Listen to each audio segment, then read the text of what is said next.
Hello friends, welcome to our channel Indian comics universe. तो आज की कॉमिक्स है नागराज की शानदार कॉमिक्स खजाना। तो चलिए शुरू करते हैं बिना किसी देरी के। नागराज अपने चाचा नागपाशा की बातों के जाल में फंसकर अपने अतीत से जुड़े रहस्यों को जानने और तिलिस्म में रखे खजाने को हासिल करने निकल पड़ा। तिलिस्म की जानलेवा भयंकर मुश्किलों को पार करता हुआ जब वह खजाने के बक्से तक पहुंचा तो नागपाशा भी वहां अपना असली रंग दिखाने पहुंच गया, लेकिन नागराज और नगीना उसे भगा देने में सफल हो गए। फिर नागराज और नगीना ने उस बड़े बक्से को खोला और ये देखकर उन दोनों की आंखें फटी की फटी रह गईं कि बक्सा खाली था। न उसमें नागराज के अतीत से संबंधित कोई पांडुलिपि थी और न ही था अकल्पनीय बेशकीमती खजाना।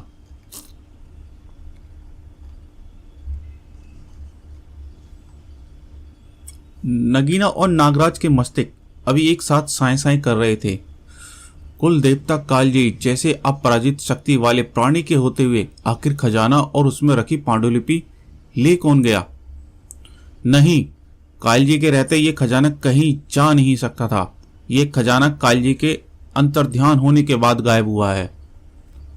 यानी जिसने भी खजाना गायब किया है उसने ये खजाना तब गायब किया होगा जब हम नागपाशा से लड़ रहे थे। कमाल है, आखिर वह रहस्यमय शख्स कौन हो सकता है जो न सिर्फ खजाने के बारे में जानता था बल्कि उसको उसकी तिलिस्म के अंदर से पलक झपकते ही ले जाने की क्षमता भी रखता था। अगर मुझे 1 मिनट ये बक्से में क्या पड़ा हुआ है? Face mask? ये तो कोई फेस मास्क है। फेस मास्क जरा दिखाना तो। नगीना ने फेस मास्क को मुआयना किया तो उसकी आंखें फैलती चली गईं। ओह, क्या हुआ नगीना? खजाना को ले जाने वाले का पता। ये मैं जोश में क्या बकने जा रही थी? क्या कह रही थी तुम नगीना? कुछ नहीं, पहले इस डरावनी तिलिस्म से बाहर तो निकलो। वो तो ठीक है, लेकिन हम बाहर कैसे निकलेंगे नगीना? जिस रास्ते से हम अंदर आए थे उसी से बाहर निकलने की कोशिश करते हैं। 1 मिनट, उस कोने से रोशनी कैसी आ रही है? कमाल है, यहां पर तो एक दरवाजा सा खुल रहा है। ये जरूर इस तिलिस्म का निकास मार्ग है जो तिलिस्म टूटने के बाद अपने आप ही खुल जाता होगा। यानी यह खजाना ले जाने वाला भी यहीं से खजाना ले गया होगा। अभी वह ज्यादा दूर नहीं गया होगा, जल्द ही। ओह, खुली हवा। अब मेरा काम खत्म हुआ नागराज। मैं एक दोस्त के नाते तुम्हारी जितनी मदद कर सकती थी उतनी कर दी। अब मैं चलती हूँ, कई जरूरी काम निपटाने हैं। इतनी भी क्या जल्दी है नगीना? पहले मुझे ये तो बताती जाओ कि वह मास्क किसका था? कौन ले गया मेरा खजाना और पांडुलिपि? ये मुझे क्या पता नागराज। तुमको पता है नगीना, तुम खजाने के बक्से में पड़ा हुआ मास्क पहचान गई थी। बताओ किसका है वह मास्क? ये जानकर क्या करोगे नागराज? तुम्हारा खजाना तो चला गया, खोई हुई चीज कभी वापस नहीं आती। और अब मुझे भी जाने नहीं नगीना, तुम्हारी बातों से धोखे की बू आ रही है। बगैर मुझे बताए तुम यहां से हिल भी नहीं सकती। तू मुझे रोक नहीं सकता नागराज। वैसे तो मैं अदृश्य होकर भी यहां से जा सकती हूं, पर तुझे सच्चाई बताए और बगैर अगर ये मैं चली गई तो मेरा दिल मुझे कचोटता रहेगा। तलाक। तुमने मुझ पर वार किया नगीना, पर क्यों? दुश्मन पर सिर्फ वार ही किया जाता है नागराज। दुश्मन? पर तुम तो मेरी मित्र हो। तुमने मेरी मदद की, दूसरे विलनों में मेरी जान बचाई। मैं तुम्हारी मित्र सिर्फ अपनी सुविधा के लिए बनी थी नागराज, और दूसरे विलन से तुम्हारी जान मैंने सिर्फ इसीलिए बचाई क्योंकि खजाना उसी को मिलता जो तुम्हारी जान लेता, और मैं ये नहीं चाहती थी कि खजाना मेरे अलावा कोई और हासिल करे।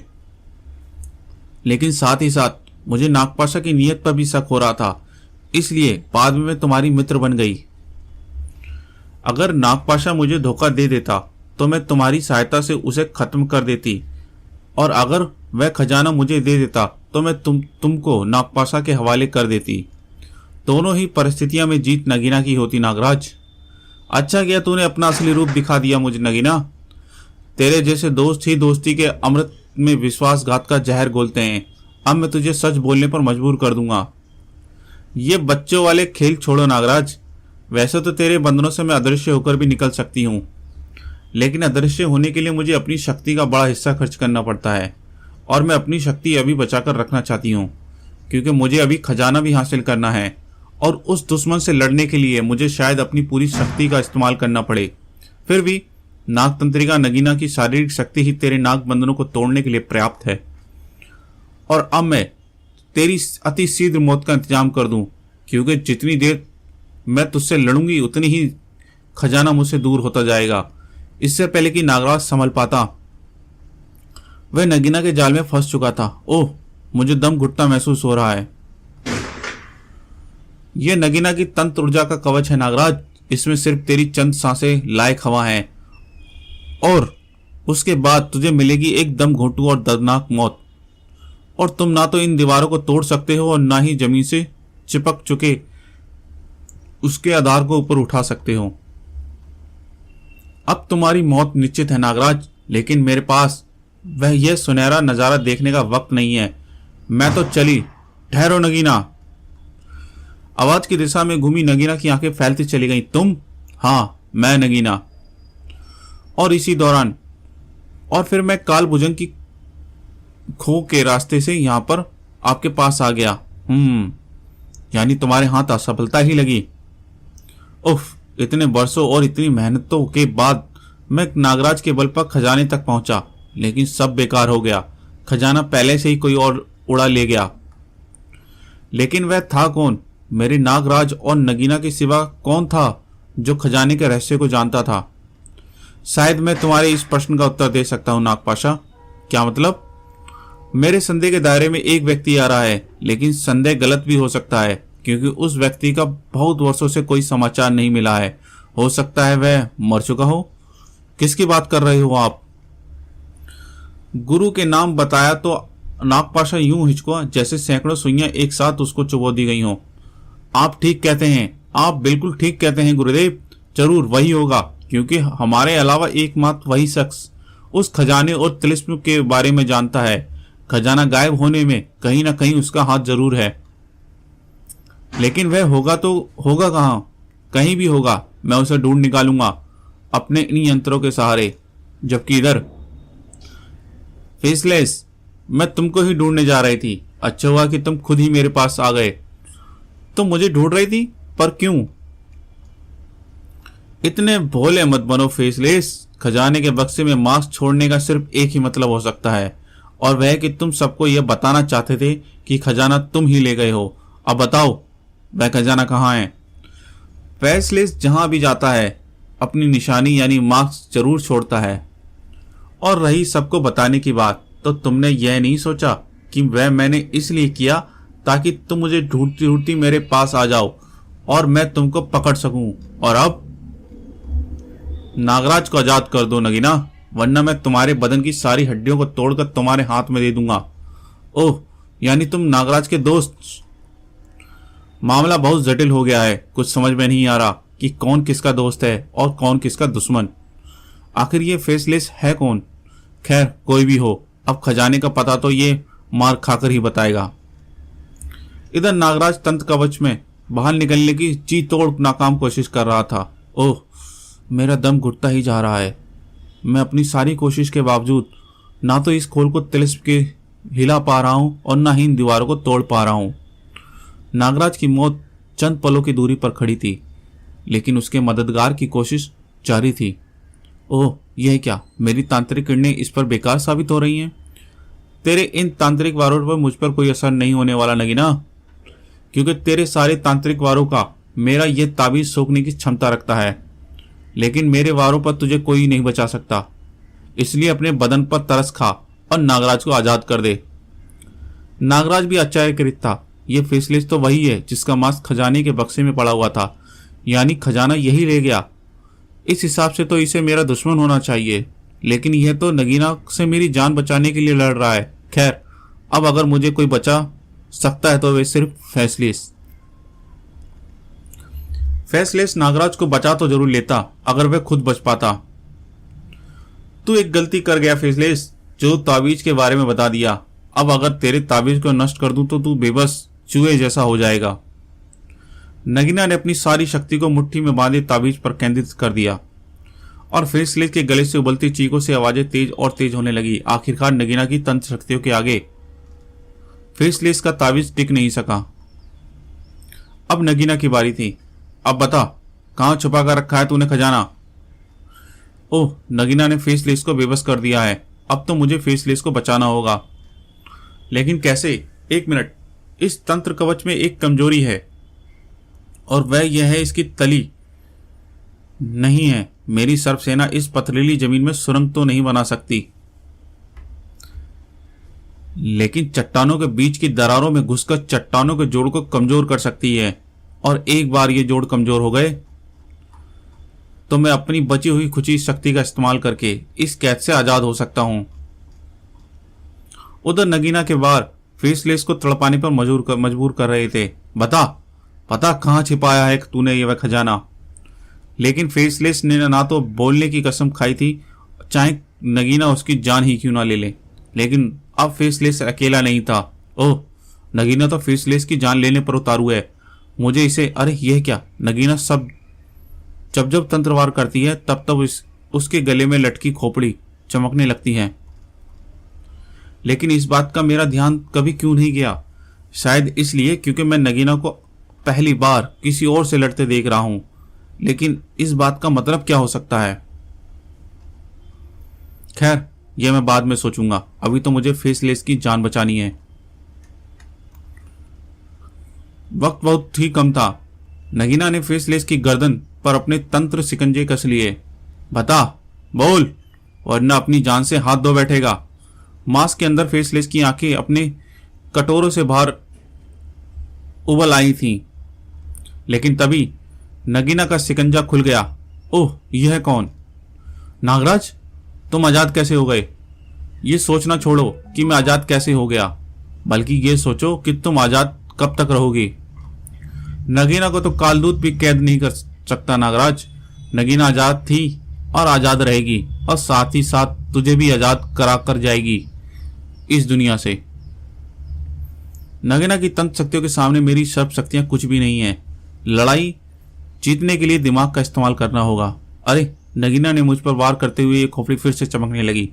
कहीं ये खोपड़ी नगीना की शक्तियों का केंद्र तो नहीं? खैर, इतना दिमाग लगाने की जरूरत नहीं है। खोपड़ी की माला इसकी गर्दन से अलग करते ही सच्चाई का पता चल जाएगा। नागराज ने बिजली की तरह लपक कर खोपड़ी की डोरी को थाम लिया, लेकिन उसका शक्तिशाली झटका भी डोरी को नगीना के शरीर से अलग न कर सका। ओह, तू ये तंत्र मुंड पाने की कोशिश कर रहा है? यानी तू समझ गया कि मेरी शक्तियों की असीमित बनाने का वाला ये मुंड ही है। इसके बगैर नगीना की शक्तियां इतनी घातक नहीं रह जाती, और इसके संपर्क में नहीं रहने पर मुझे अपने अदृश्य शक्ति और प्रतिरूप शक्ति का प्रयोग नहीं कर सकती। लेकिन एक बात और सुन ले, ये खोपड़ी की डोरी मंत्रित है। दुनिया की कोई भी शक्ति इसे काट नहीं सकती। ये तंत्रमुंड नगीना के शरीर से कभी अलग नहीं हो सकता। नगीना की बात सच लगती है। मेरे शरीर में अगणित सर्पों का असाधारण बल है, फिर भी इस मामूली से दिखने वाली डोर की तोड़ नहीं सका। अब कोई और रास्ता ढूंढकर निकालना होगा अतिशीघ्र। एक मिनट, नगीना के अनुसार इस संसार की कोई भी शक्ति मांत्रिक डोरी को काट नहीं सकती। लेकिन अगर वह शक्ति इस संसार की ना हो तो? जैसे कि ये नागफनी सर्प जो देव कालिये ने मुझे आशीर्वाद में दिए, शायद ये नगीना के तंत्रमुंड की डोरी को काट सके। नागराज की तरकीब काम कर गई। नागफनी सर्पों के तेज नेंजो की डोरी ने काट दिया। खोपड़ी दूर जा गिरी, लेकिन नगीना की शक्तियों पर कोई फर्क नहीं पड़ा। ओह, यह क्या? आचार्य मत करो नागराज। ये खोपड़ी जब तक मेरी शक्ति घेरे के अंदर रहेगी तब तक इसकी शक्ति मुझ तक पहुंचती रहेगी। तो फिर मैं ऐसा इंतजाम कर देता हूं नगीना कि ये तंत्र किरणें तुम तक ना पहुंच सके। नागराज ने सर्पों को खोपड़ी को पूरी तरह से ढक लिया और नगीना तक तंत्र किरणें पहुंचनी बंद हो गईं। पसीने पसीने हो उठी नगीना, लेकिन फिर भी उसने कदम पीछे नहीं हटाए। अब तेरे बारों का असर मामूली रह गया नगीना। ये बात तूने मुझे बताई थी ना, और अब मैं तुझे कहीं भागने नहीं दूंगा। वाह नागराज, जरा बहती गंगा में मुझे भी हाथ धो लेने दो। नगीना की शक्ति को कम करके चूहो अपने आप को शेर समझ रहे हो, लेकिन एक बार अगर तंत्रमुंड मेरे हाथ में आ गया तो उसके बाद तुम लोगों की खैर नहीं। नगीना सब कुछ भूलकर खोपड़ी की तरफ लपकी और उसके हाथ में कई विष भरे दांत गड़ गए और इन काटने वालों में से नागफनी सर्प भी शामिल थे। वैसे तो नागतंत्रिका नगीना पर सांपों का विष बेअसर था, लेकिन इन विषों में नागफनी सर्प का विष भी शामिल था। वे नागफनी सर्प जिसके विष दंतों में भरा था कालजी देव का विष। नगीना पर नशा सा छाने लगा। ओह, मेरा सिर घूम रहा है। इस अवस्था में तो नागराज और फेसलेस का एक साथ सामना नहीं कर सकती। अब मुझे अपनी शक्ति का एकत्रित करके यहाँ से बाद जाना पड़ेगा और इसके बाद मैं वापस आऊंगी और इन दोनों से निपटूंगी। अभी मैं तंत्र मुंड के संपर्क में हूँ, इसलिए अपनी अदृश्य शक्ति का प्रयोग कर सकती हूँ। नागराज, ये तो अदृश्य हो रही है, हम इसको रोकने के लिए कुछ भी नहीं कर सकते फेसलेस। लेकिन अब मुझे इसकी कमजोरी का पता चल गया है। अगली बार ये मेरे हाथों से बचकर नहीं जा पाएगी। तुमने मेरी जान बचाई, इसके लिए धन्यवाद नागराज। नागराज के चेहरे पर मित्रता का कोई भाव नहीं उभरा। मैंने तुम्हें नागपाशा के अड्डे पर बाकी विलेन के साथ देखा था, तुम उनमें से एक हो। तुमने नगीना से मेरी जान बचाने के लिए एवज में जो एहसान किया वह बराबर हो गया। अब चुपचाप खजाना मुझे सौंप दो। नागराज के ये तेवर देखकर एक पल के लिए शेर उठा फेसलेस जल्द ही संभल कर बोला, तुम मुझे गलत समझ रहे हो नागराज, मैं उनमें से नहीं हूं। नागपाशा के अड्डे पर मैं एक खास मकसद के तहत मौजूद था। रही बात खजाने की, तो मुझे उससे कोई सरोकार नहीं। वह मेरे पास तुम्हारी अमानत है, तुम चाहो उसे तो ले जा सकते हो। अगर ऐसी बात है तो तुमने खजाना तिलिस्म से उड़ाया क्यों? बचाव के लिए। अगर मैं ऐसा न करता तो वह खजाना नागपाशा के हाथ में पड़ चुका होता। इसलिए जिस समय तुम और नगीना नागपाशा से लड़ाई में व्यस्त थे तो मैं चुपके से सारे खजाने को वहां से उड़ाकर ले गया। लेकिन तुम उस तिलिस्म में पहुंचे कैसे? कौन हो तुम? समय आने पर सब पता चल जाएगा नागराज। फिलहाल तो तुम मेरे साथ चलो ताकि मैं तुम्हें खजाने रूपी तुम्हारी अमानत सौंप दूं। कहाँ ले जाना चाहता है ये मुझे? कहीं ये मुझे फिर किसी जाल में तो नहीं फंसा देगा? मुझे इससे पूरी तरह सावधान रहना होगा। और वहां से थोड़ी ही दूर पर किसी की आंखें फटी जा रही थी, पता नहीं भय से या आचार्य से। कौन हो तुम? ये आंखें प्रोफेसर नागमणि की थी और वह अभी अभी होश में आया था। मैं लद्दाख में यहाँ कैसे आ गया? मैं तो खाई में गिर रहा था, मैं बच कैसे गया? तेरे सारे सवालों का जवाब मैं एक एक करके देता हूँ। मेरा नाम वेदाचार्य है और खाई में गिरने से हमने तुमको बचाया है।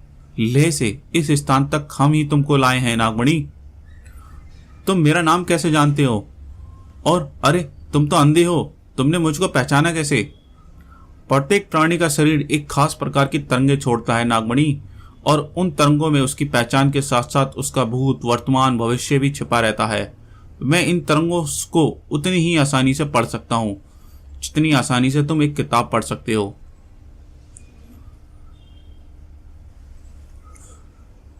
परंतु तुमने मुझे बचाया क्यों? तुम मेरे दोस्त हो या दुश्मन? मुझे इसमें कोई दिलचस्पी नहीं नागमणि, मुझे दिलचस्पी है नागराज में।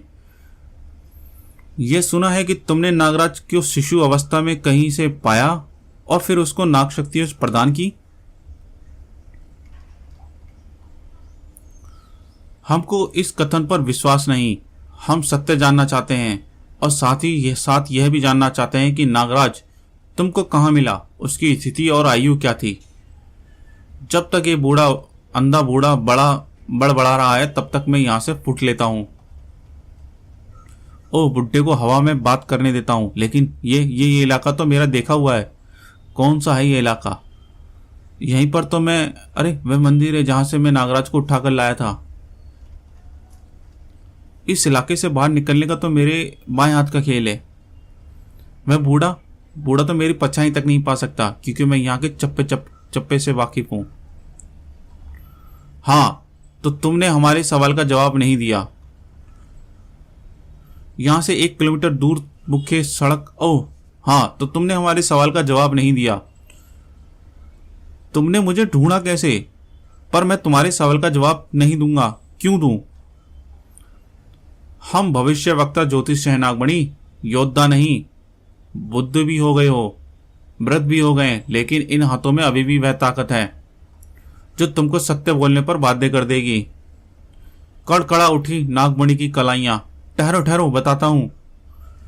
लेकिन नागमणि कुछ बोल पाने से पहले ही, आचार्य जी, ये तो फेसलेस की आवाज है, लेकिन मैं किसी और की भी शारीरिक तरंगें ग्रहण कर रहा हूं। ये तो नागराज है, नागराज। नागराज अपनी अमानत को लेने आया है आचार्य जी। अवश्य मिलेगी, लेकिन पहले नागराज। नागराज का ध्यान कहीं और चला गया। नागमणि, ये तो जिंदा है, और ये यहां पर कैसे आ गया? इसको हमने बचाया है नागराज, और हम ही इसको लेकर यहां आए हैं, क्योंकि ये ही हमको वे सबूत देगा जो सिद्ध करेंगे कि तुम ही दिव्य खजाने के असली वारिस हो। क्या मतलब? यानी जिस बात को कुलदेव कालजी प्रमाणित कर चुके हैं उसे ये दुष्ट नागमणि प्रमाणित करेगा? और आप इस मामले में न्याय करने वाले कौन होते हैं? कौन हैं आप? और ये फेसलेस? देव कालजी देवता होते हैं नागराज, भगवान नहीं। वे लोग भी गलती कर सकते हैं। पुराणों में इस बात के अनगिनत प्रमाण हैं। और हम हैं। हम कौन हैं इसका पता भी तुमको अतिशीघ्र चल जाएगा। और अब तुम चुपचाप बैठकर नागमणि की बातें सुनो। अधिकार से भरी वेदाचार्य की बातें आवाज सुनकर नागराज चुपचाप बैठने पर विवश हो गया। कौन है ये वृद्ध व्यक्ति? ये फेसलेस, और इस वृद्ध का कोई षड्यंत्र तो नहीं? मुझे सावधान रहना होगा। परंतु ये फेसलेस कहाँ चला गया? अभी भी तो यहीं पर था। वेदाचार्य के एक इशारे पर प्रोफेसर नागमणि की टेप की तरह चालू हो गया। नागराज शिशु अवस्था में मुझे तब मिला था जब मैं विलक्षण जाति वाले सर्पों के विष की तलाश में इसी जंगल में आया था। तब मेरे कानों में एक बच्चे की रोने की आवाज पड़ी। वह आवाज पास के एक मंदिर से आ रही थी। वह बच्चा नागराज ही था। मैं उस पर नजर पड़ते ही चौंक गया। मैंने उस बच्चे को मंदिर के पुजारी से मांग लिया। उसने एक मनगढ़ंत कथा सुनाते हुए वह बच्चा मुझे खुशी खुशी सौंप दिया।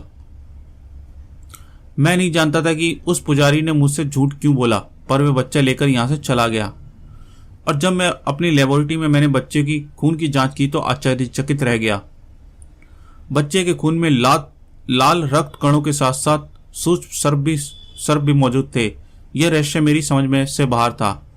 नागराज को बनाने का श्रेय मैंने जरूर लिया, लेकिन उसको बनाने की आवश्यकता ही नहीं थी। शक्तियां उसके पास पहले से ही थी। मैंने सिर्फ उसको उन अद्भुत सर्प शक्तियों का इस्तेमाल करना सिखाया। और फिर नागराज के मस्तिष्क में एक मानसिक अवरोध लगाकर मैंने उसको आतंकवादियों के बीच नीलामी के लिए पेश कर दिया। नागराज के विषय में इससे ज्यादा मुझे कुछ नहीं पता। लेकिन नागराज का मस्तिष्क पढ़ने के बाद बाबा गोरखनाथ ने नागराज को जो कहानी बताई थी वह तो यह नहीं थी। गोरखनाथ ने वही कहानी जानी जो मैंने नागराज के मस्तिष्क में भरी थी। और वह मैंने इसलिए किया था ताकि नागराज हमेशा मुझे अपना आविष्कार मानता रहे और मेरे बस में रहे। सच्चाई का पता अभी चल जाएगा। तुमने बताया कि वह मंदिर यहीं आसपास ही है। हमको वहां ले चलो। शायद वहां से पता चल सके कि वह शिशु मंदिर में कहां से आया था।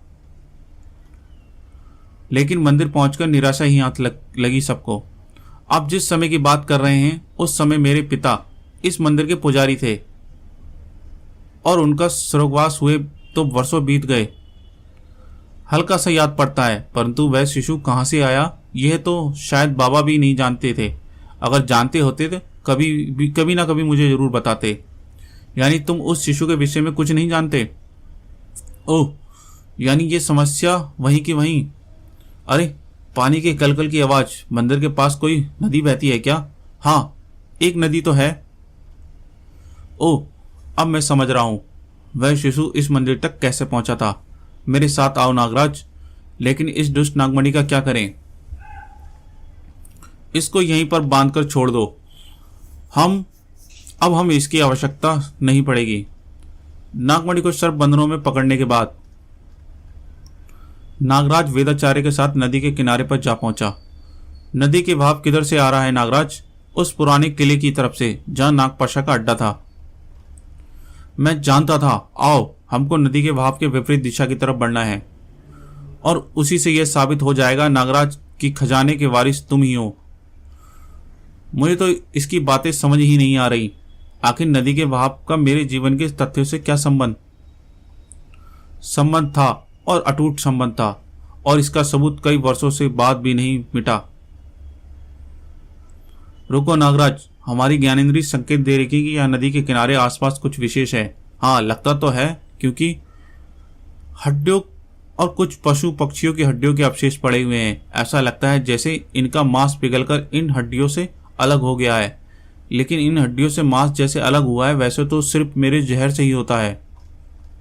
लेकिन मेरा जहर इनके शरीर में कैसे पहुंचा, जबकि आज से पहले मैं यहां कभी नहीं आया। तुम यहां आए हो नागराज, आज से पहले बचपन में तुम यहां आए हो, और इस नदी का बहाव तुम्हें यहां लेकर आया है, और इस बात का प्रमाण यहां आसपास जरूर मिलेगा। ढूंढो उसे। तलाश जल्दी ही रंग लाई। ये झाड़ियां कुछ अजीब से लगती हैं। नदी में उगी इन विशेष झाड़ियों का हल्का नीला रंग बताता है कि ये कभी ना कभी मेरे जहर के प्रभाव में जरूर आई हैं। इन्हीं झाड़ियों में बसे जहर की वजह से यहाँ का पानी जहरीला हो गया है, जिसे पीने वाले पशु पक्षी जहर के प्रभाव से पिघल गए हैं। एकदम सही कहा तुमने नागराज। और ऐसा तब होता है जब तुम बालक रूप में बहते हुए इन झाड़ियों में आ फंसे, और तुम बालक रूप में नदी में इसलिए बहते हुए यहां आ पहुंचे क्योंकि तुम्हें मृत समझकर नदी में फेंक दिया गया था। मृत समझकर? लेकिन मेरे चाचा नागपाशा ने तो मुझे कुछ और ही कहानी सुनाई थी। नागपाशा ने तुम्हें जो कुछ सुनाया वह मनगढ़ंत था, झूठ था। तुम्हारा वास्तविक अतीत क्या है ये तुम्हें हम बताते हैं।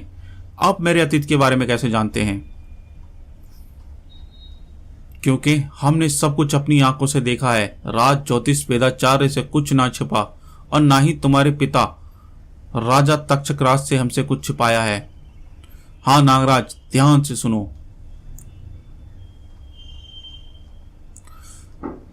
तो गाइस, ये थी खजाना कॉमिक्स का फर्स्ट पार्ट। इसके सेकंड पार्ट में हम जल्द ही मिलेंगे। गाइस, अगर ये कॉमिक्स आपको पसंद आई हो तो इस वीडियो को लाइक करें, चैनल को सब्सक्राइब करें और बेल आइकन का घंटा प्रेस करना ना भूलें, जिससे आपको आगे आने वाली कॉमिक्स का नोटिफिकेशन मिलता रहे। तो चलिए जल्द ही मिलते हैं खजाना कॉमिक्स के सेकंड पार्ट में। Thank you.